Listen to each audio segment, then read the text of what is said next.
Você está ouvindo o FolhaCast, o podcast da Folha de Londrina.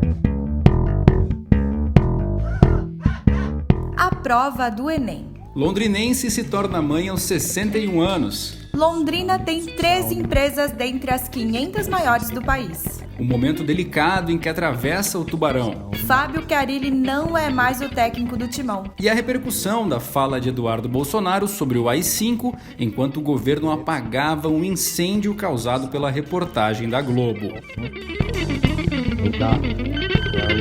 Esse é o Pontos da Semana e eu sou Fernanda Sirker. E eu sou o Vitor Struck e juntos apresentamos trechos do que aconteceu de mais importante e o que pode continuar surtindo efeitos nos próximos dias.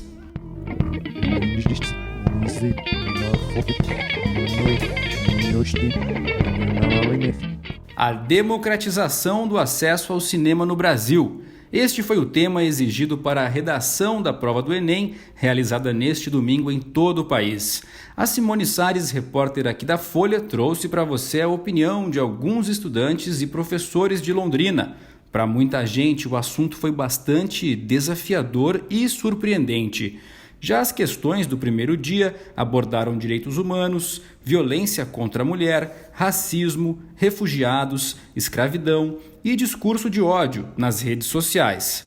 Um assunto que ficou de fora foi a temática LGBT, alvo de críticas do presidente Jair Bolsonaro no ano passado. Inclusive, neste ano, o INEP, Instituto Nacional de Estudos e Pesquisas Educacionais, Anísio Teixeira, já havia divulgado que a prova de 2019 evitaria temas considerados mais polêmicos. Minutos após o início da prova, já circulava nas redes sociais a imagem da página com a proposta da redação. O INEP confirmou que a imagem era real, mas avaliou que o vazamento não prejudicou esta edição do Enem. Ao todo, foram 90 questões objetivas, sendo 45 de linguagens, códigos e suas tecnologias e 45 de ciências humanas. A segunda fase está marcada para este domingo, 10 de novembro, e trará mais 90 questões de ciências da natureza e matemática, também em 5 horas e meia de duração. E já na semana passada também, a técnica de enfermagem londrinense Ana Maria Pontello Moreira emocionou o Brasil inteiro ao se tornar mãe com 61 anos de idade. Ela deu à luz ao pequeno Ian depois de 5 anos fazendo tratamentos para engravidar e recentemente a fertilização in vitro. Ian veio ao mundo com muita saúde, 45 centímetros e meio, e 3,4 kg. Os dois tiveram alta nesta sexta-feira, mas não sem antes serem muito paparicados, né? Já que essa história serviu de muita inspiração para casais e pessoas solteiras que desejam ter filhos. E aí, Fer, o que você achou dessa história? Muito legal, hein? Muito legal, achei muito interessante e muito corajoso da parte dela também, né? Muito legal. O que mais que aconteceu? Bom, na semana passada também o repórter Fábio Galiotto contou para você que Londrina fechou 2018 com 13 empresas na lista das 500 maiores do Brasil, segundo a revista Amanhã. O ranking foi divulgado na última quarta-feira e confirmou a vocação do município para o agronegócio, construção civil e o setor de serviços.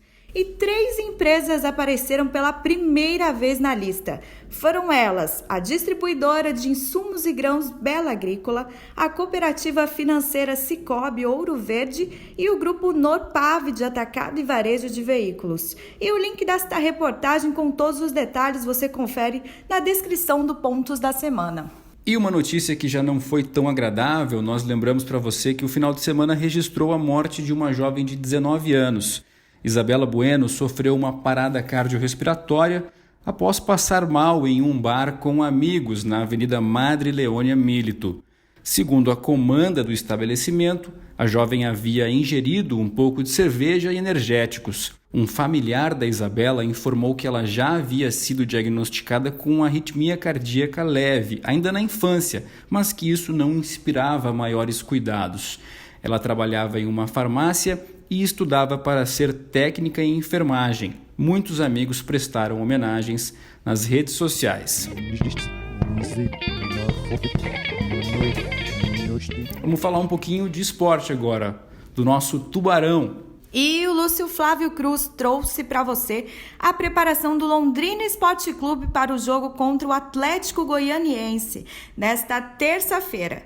3 posições podem ser ocupadas por novos nomes do elenco no Tubarão. E olha que o time está precisando mesmo de um choque. Afinal, nos 13 jogos do retorno da Série B do Campeonato Brasileiro, o Tubarão somou apenas 10 pontos, ou seja, pouco mais de 25% de aproveitamento. Pois é, Fer, o Leque vem de uma derrota contra o Paraná Clube e depois do Atlético Goianiense vai enfrentar o América, Criciúma, Botafogo, São Bento e Guarani em uma campanha contra o rebaixamento. Uma boa sorte aí para o nosso Tubarão, que está precisando. Ainda sobre o esporte, depois de perder de goleada para o Flamengo neste domingo, a diretoria do Corinthians confirmou a saída do técnico Fábio Carille. Isso há mais de um ano para o vencimento do contrato entre as partes.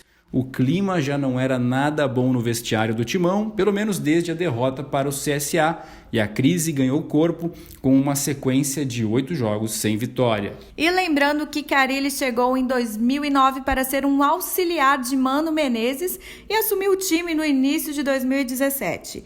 Em maio de 2018, Carille aceitou a proposta milionária de um time da Arábia Saudita e deixou o Timão depois de um título brasileiro e 2 paulistas.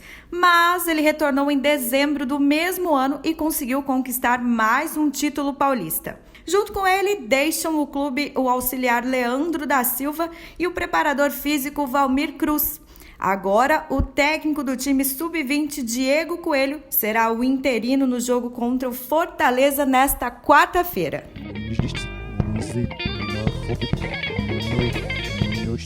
E agora o assunto que dominou a agenda política na semana passada. Sem dúvida, a repercussão da fala do deputado federal Eduardo Bolsonaro, que sugeriu a edição de um decreto nos moldes do ato institucional número 5.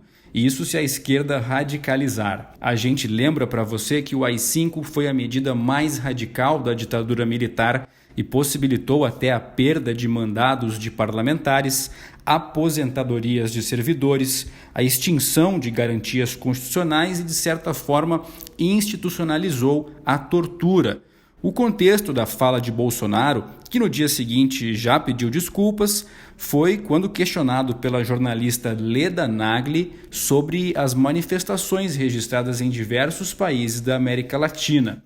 Nesta segunda-feira, a Mariana Franco Ramos traz para você uma análise desta história que repercutiu também em jornais como The New York Times, Washington Post, Independent, El País e muitos outros veículos de imprensa. E enquanto isso, o presidente Jair Bolsonaro e a equipe do governo apagavam um incêndio causado pela reportagem da Rede Globo, que trouxe um depoimento do porteiro do condomínio em que moram Bolsonaro e o ex-PM Elcio Queiroz, um dos acusados do assassinato da vereadora Marielle Franco e do motorista Anderson Gomes.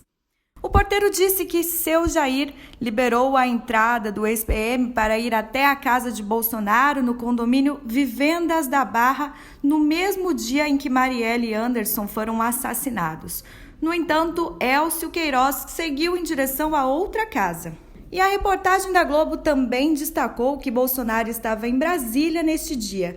E, em seguida, o Ministério Público do Rio de Janeiro afirmou que existem provas técnicas de que a versão do porteiro não é real, após promotoras analisarem áudios gravados pelos sistemas de interfone lá do condomínio. Após o depoimento do porteiro, Jair Bolsonaro afirmou que havia obtido as gravações do condomínio antes que fossem adulteradas, mas negou que isso seja obstrução à justiça. Na noite deste domingo, o presidente voltou a dizer que acusá-lo de agir para obstruir as investigações do caso Marielle é má-fé ou falta de caráter. Pois é, com certeza esse fato ainda vai dar muito o que falar. Nós vamos trazer novas informações nesta sexta-feira. Isso porque o Pontos da Semana agora muda de segunda para sexta. Acompanhem conosco. Eu quero agradecer muito a presença da Fernanda, uma das principais mentes por trás do Portal Bonde, aqui do Grupo Folha, uma vez que nesta semana a nossa querida Isabela Fleischmann não pôde participar por conta de um compromisso pessoal. Muito obrigado, Fer. Vitor, agradeço muito o convite por apresentar hoje o Pontos da Semana contigo. E é isso aí, pessoal. Continue acompanhando, sempre com as melhores informações aí da semana para vocês. A trilha sonora foi cedida pela banda londrinense Aminoácido. E o resumo das notícias também é publicado no Folha Mais aos sábados. Valeu, até esta sexta-feira.